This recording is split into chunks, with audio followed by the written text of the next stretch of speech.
What's going on, everyone? Jeremy here from The Quartering, and if you didn't know that Little Women was releasing in the box office today, I'd consider yourself a toxic male. Huge shout out to this video's sponsor, and perhaps one of the easiest ones I've ever had to do, and that's for the Ridge wallet. Now, I used to carry around the old school tri-fold wallet, jam-packed with all sorts of receipts and garbage I didn't need. And then I moved to the Ridge wallet, their front pocket style, 30,000 5-star reviewed wallet. They're some of the coolest wallet designs you're ever going to see. Seriously, every time I break this thing out, people are asking me about it. Most of my family members have already moved over to the Ridge wallet. Now, it took a few days to get used to not having a billfold in my back pocket, which, by the way, helped make my back feel a ton better. And now I'm loving it. There's a lifetime warranty on them if you love it, and free returns if you don't. Below, you'll find a unique URL where you can score a 10% discount on your Ridge wallet.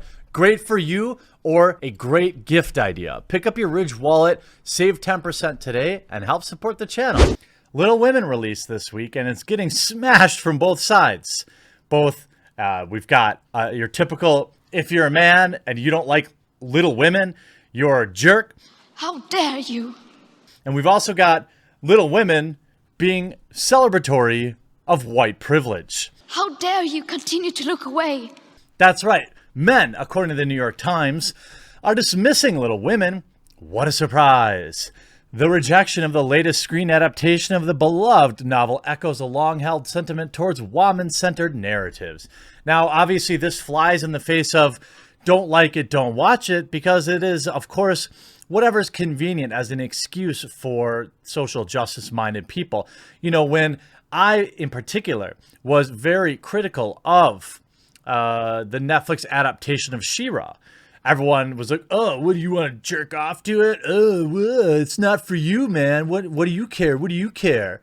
And then, in this case, when Little Women comes out, and it is clearly not a movie for me, I'm getting yelled at for not seeing it. Little Women has a little man problem.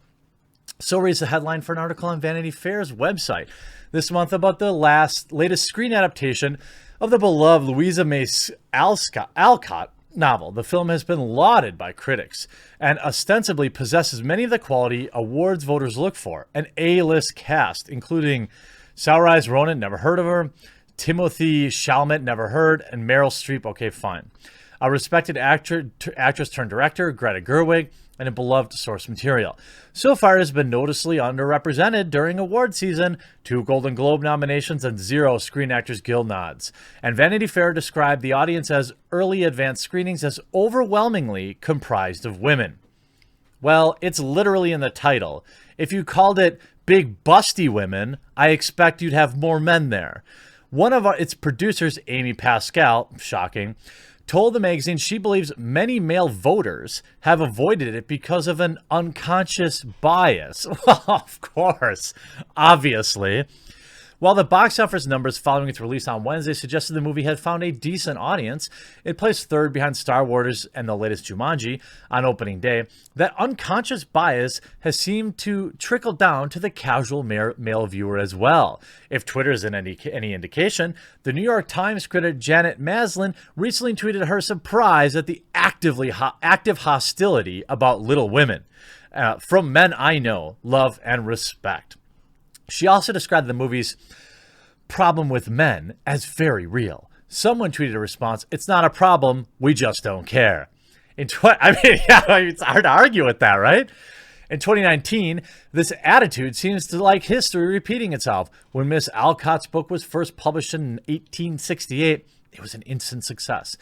It was favorably reviewed by many of the top magazines and has never gone out of print. But that made it an outlier. At the time when American women's novels were not most critics' ideas of, quote, serious writing, while their female British counterparts, Jane Austen and Fanny Burney, for example, were considered giants among the literary landscape in the United States, a different spirit ruled. The predominantly white male guardianship of the literary and intellectual high ground tended to be an essential American story as a solo confrontation with the wilderness, not a love triangle or intimate domestic saga. 19th century men of letters saw the matter of American experience as inherently male. The literary critic Nina Baim wrote in her 1981 essay, Melodramas of the Beset Manhood. It was a complete negation of women's point of view, not just an artistic dismissal.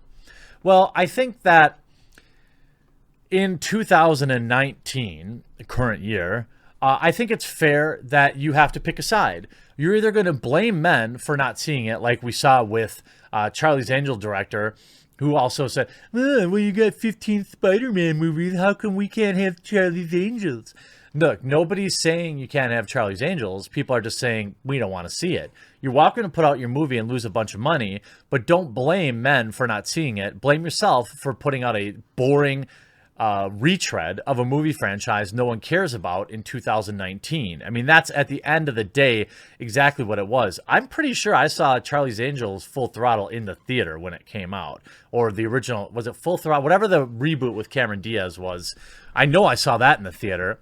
So I had no problem with it. You know, of course, having actually attractive women in the leads instead of man boys, you know, probably helped, but whatever. It may be on its surface that Little Women doesn't seem as fresh and progressive comparatively. Maybe men feel it's too familiar.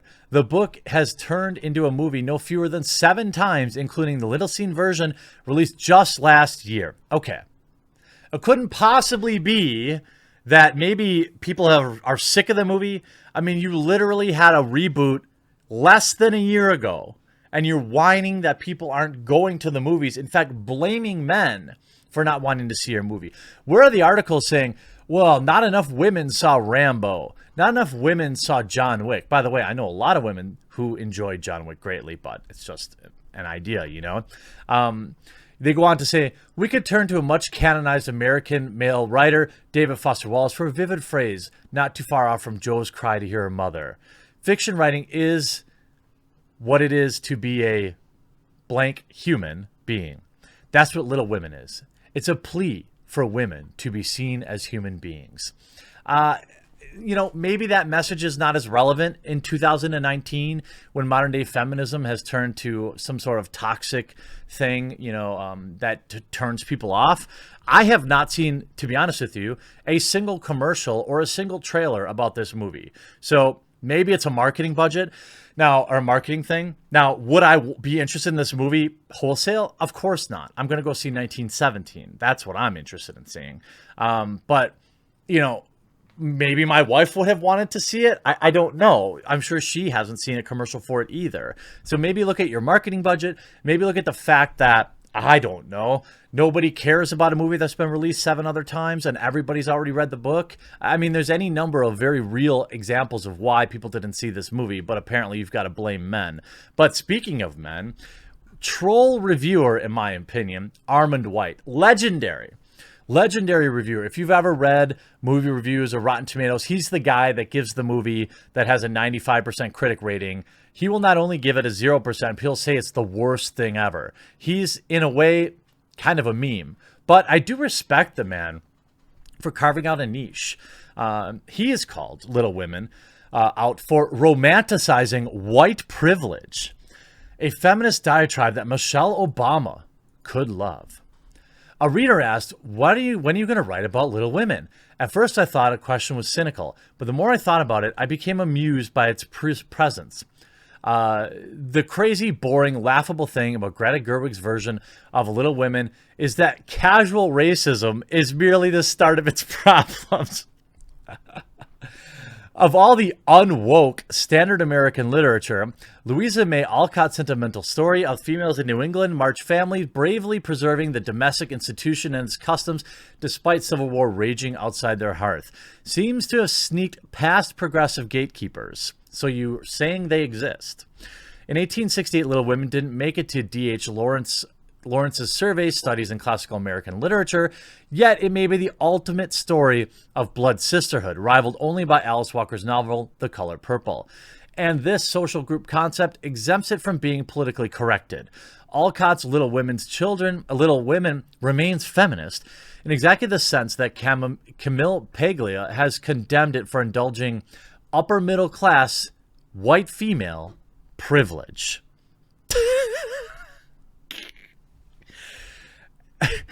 That Greta Gerwig, the girl of mumblecore movement, chose Little Women as a follow-up to her celebrated Lady Bird reveals the political naivete and arrogance of indie filmmaking. It seems Triple G, as a reader, mocked great Greta Gerwig, longed to graduate into the Hollywood's big time of prestigious merchant Ivory Swank. Wow, okay. She identifies with Alcott's protagonist, Jo, who aspires to literary creativity and artist status, a heroine who tramples on the obstacles set by men who dominate the culture. But California-born Gerwig, unlike her angry, pussy hat-wearing East Coast peers, openly appreciates her ethnic, gender, and class privilege. Like Whit Stallman character Gerwig played in Damsels in Distress, she embraces the secret that other millennials hide. They are not above reaping their elitist beliefs. That's right. Gerwig's Little Women is indeed rooted in the advantage of the bourgeoisie white womanhood. It romanticizes female issues and nary a thought about how social order they take for granted is protected by men. The March sisters are cocooned from the Civil War. Radical Jo never writes about it, only her personal interests. There is candor in such feminist sophism, yet Gerwig avoids critical thinking. She's a self-romantic to judge repetitive scenes of the March girls' infatuation with the family suitor, Laurie, and curtsying to the rich aunt, Meryl Streep. Gerwig's indifference to political fashion is what distinguishes her from Hollywood's other feminist go-getters, yet her version of Little Women is empathetic toward the conventional siblings, doomed Beth, maternal Meg, and amorous Amy. In this way, Gerwig bests Sofia Coppola. Coppola's Civil War remake, The Beguiled, was half-hearted misandrist. So Gerwig promotes the idea that women can have it all, including a sexy, exotic husband. While Gerwig features the flummery period picture Lux, she misses the bold Caucasian eroticism that made Coppola's The Virgin Suicides perpetually compelling. I mean, with advertising like this, I don't understand why anybody would want anything else. Finishing the article, reviewers who still disregard the great cross-cultural compassion of Spielberg's film The Color Purple unaccountably praise Gerwig's Little Women, maybe because Michelle Obama's petulance is used as a source of inspiration to little white millennial women. Rough. So, all right. White millennials don't see this movie. Men don't see this movie. And then we'll see who they blame when it fails at the box office. I hope you enjoyed this video. We'll talk to you again real soon.